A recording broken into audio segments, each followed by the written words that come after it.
Hi everyone, David Aragona and Mike Beer here, taking a look at the richest race that will be run anywhere around the world on Saturday. It is the Group 1 Dubai World Cup, offering a $12 million purse. This one carded at the mile-and-a-quarter distance over the dirt course at Meydan in Dubai. And Mike, probably not the strongest or deepest edition of the Dubai World Cup that we've ever seen, but there is a star headline attraction in this field. That is Forever Young, the recent winner of the Saudi Cup, and not meeting his main rival from that race, Romantic Warrior. He's going to the turf instead and just makes this a much easier spot for Forever Young to scoop up a very big purse. Yeah, those two top horses put on a real show last month over in Saudi. Listen, it's a great, obviously you go through this field from top to bottom. It's kind of hard to get an opinion against Forever Young in this race. He's going to be a short price, and he just looks better than these horses.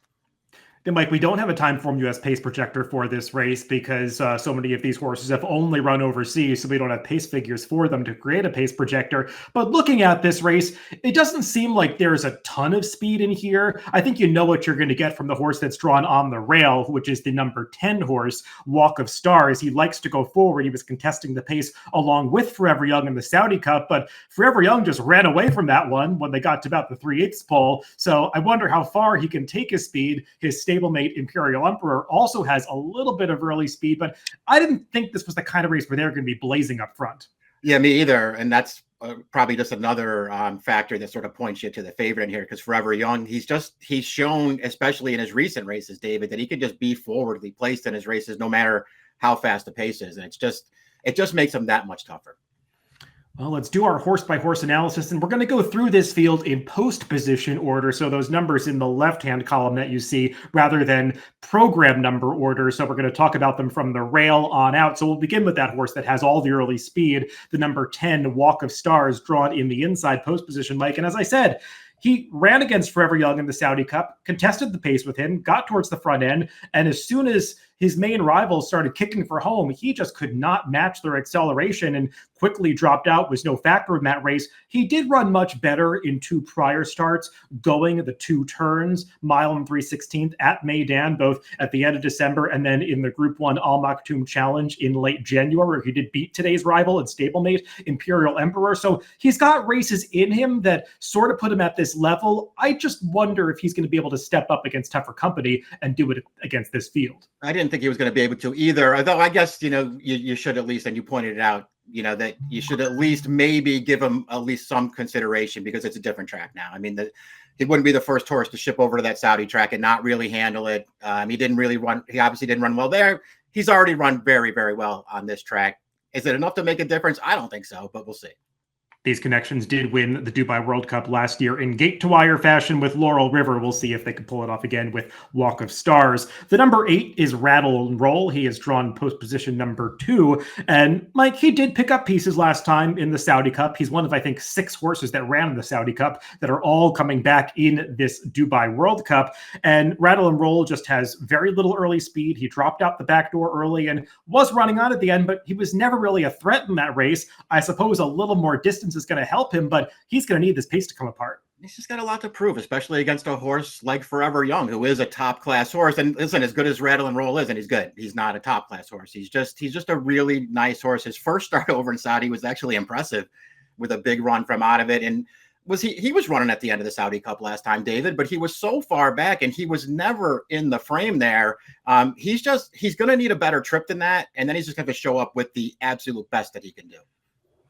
Post 3 goes to the number 11, Wilson Tesoro, one of a few Japanese runners in this field. And he also tried the Saudi Cup last time, and another one that was just no match for the top 2 finishers in that race, Mike. But he did try really hard, and you always kind of know what you're going to get from this horse, especially when you go back to watch them as races in Japan. He doesn't win all the time, but he's always trying hard. He's a bit of a bridesmaid over there. He's finished second in a number of greater Group 1 races. So he probably will be running on at the end of this race, and he's got the tactical speed to work out a decent trip. I just feel like there are a couple others in here that are simply better than him. Yeah, he was closer to Forever Young 2 starts back over in Japan, but he was never beating Forever Young that day. And of course, that was Forever Young off the layoff too. So I don't know. You listen, he's, as you've already mentioned, he's 4 times grade 1 placed over in Japan. He can go with these horses, but he probably can't go with the favorite.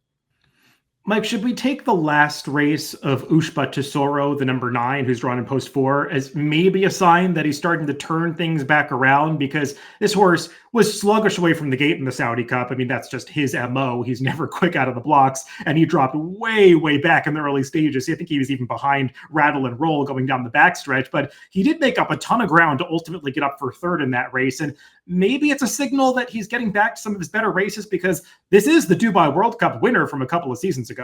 Yeah, they were. Listen, there were a few horses running from the back very, very late in that Saudi Cup last time, and Ushba Tesoro is the one who had the best finish there. He got up for 3rd. Another horse, though, who was just never in it, David. They even tried blinkers last time, maybe to try to help him not get so far outrun. It didn't work. I mean, this horse just has 0 speed. He's got to get himself into position. I still don't think he's good enough to beat the favorite, even if he does.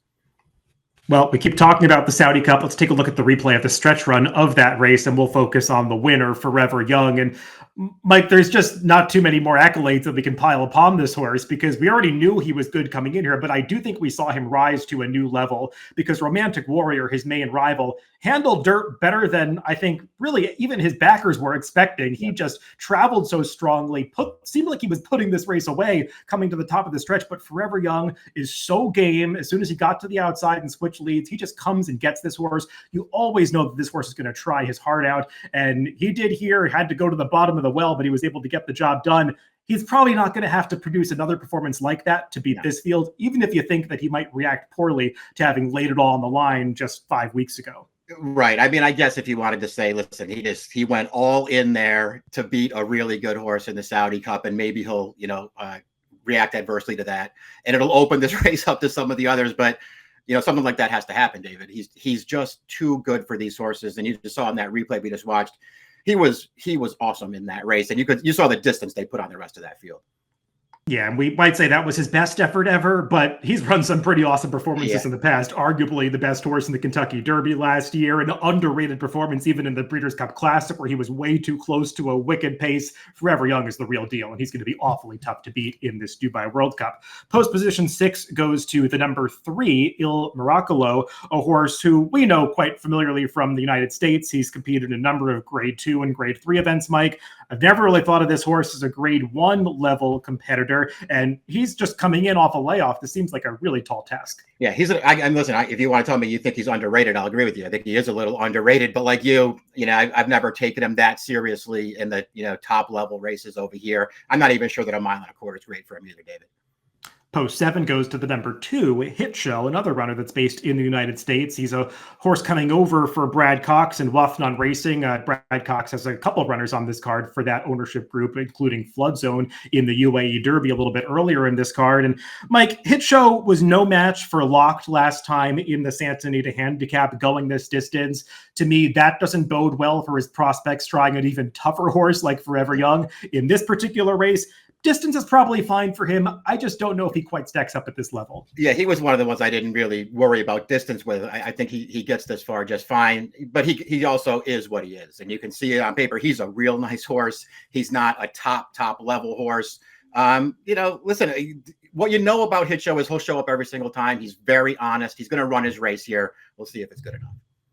Mike, I found it tough to make cases for too many of the big prices in this race, but I think the number 6 Mixto is a little bit interesting. He drew post position number 8, slowly breaking from towards the outside of the gate, and at least he's got the tactical speed to get somewhat forward, which I think generally serves you well over this Meydan dirt course. And also in this particular race, I don't think there's a ton of speed in here that's going to prevent him from getting some decent position. And when I went back to watch the Pegasus last time, I think that was a slightly underrated effort for this horse, because he broke from the inside, had to be used aggressively to chase the pace, and he got shuffled back pretty significantly around the far turn. Dettori had to angle him out around horses after losing momentum at the top of the stretch, and he was coming back on again to ultimately get up for 4th in that race.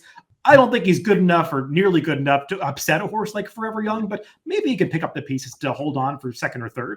Yeah, I agree with you about the running style. He's probably not good enough to win here, but maybe he just gets the right trip this time if they don't make him go fast early. Obviously he's got the best race of his career was the 1.25 miles Pacific Classic last year. So, we'll see if he's ready to start building off of an effort like that. It's not like he's got a million races behind him like so many other horses in this field. The number 7 Ramjet is drawn in post position 9. And Mike, you probably remember this is a horse that I was very interested in the Saudi Cup as a potential upsetter for Forever Young. That didn't work out too well. And it was kind of over at the start for Ramjet because he just hesitated at the break. He broke about a length and a half slowly, and that's not this horse's style to come from so far back. And they had to use him a little bit to try to get back into the race. And he clearly was getting tired around the far turn. I do think it was a credit to him, though, that he never quit. He kept grinding away despite going very wide into the stretch. So he's a hard trier, and I think he's going to give a better account of himself here. I don't mind the 1.25 mile distance for him because he really wasn't beaten that far by Forever Young in that Tokyo Daishoten going back to the end of December. So he's a horse that I definitely want to use underneath in this race. He's also just a lightly raced option, right, David? I mean, is it really likely that he's going to get to Forever Young this time? It probably isn't, but he's just the lightly raced option. He showed talent as a 3-year-old. He's really just getting going now as a 4-year-old. And we've already sort of went through all the American horses over here. I mean, which one of those are you afraid of? You're not afraid of any of those. You're trying to beat them, even if you're not trying to beat the favorite. And maybe a horse that a lot of people could be afraid of in this race is the number 4 Imperial Emperor, who's drawn out in post 10 of 11. And we'll take a look at his most recent start, Mike, in the Grade 2 Maktoum Classic in early March. And I find this horse to, in some ways, be the toughest call in this race because he clearly has taken his game to a new level since switching to the dirt course this winter in Dubai. He has 3 wins in 4 starts. The only loss was to Walk of Stars, his stablemate, 2 back in that Al Maktoum Challenge. But this horse got a tougher trip than Walk of Stars that day, covering more ground around both turns. And he responded with a resounding victory that we're taking a look at here.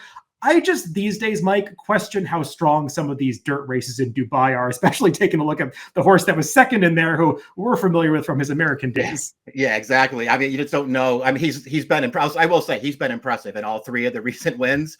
The loss 2 starts back, you could say he was maybe a little bit trip compromised there. I don't know how good he is, David. And he does feel like outside of Forever Young, he's one of the horses who probably takes a little money in here. And I don't think he's that interesting if he gets bet. And then quickly on the outside, the number 5 Katona just seems like a big price in this race. He's the other runner going out for Doug O'Neill. Got a pace collapse when he won the San Pasquale 2 back, but hard to like him based on his performance at this distance going into Santa Anita handicap last time. Yeah, and he's not going to get that setup that led to the big win 2 starts back. It seems like that's not in the offering here.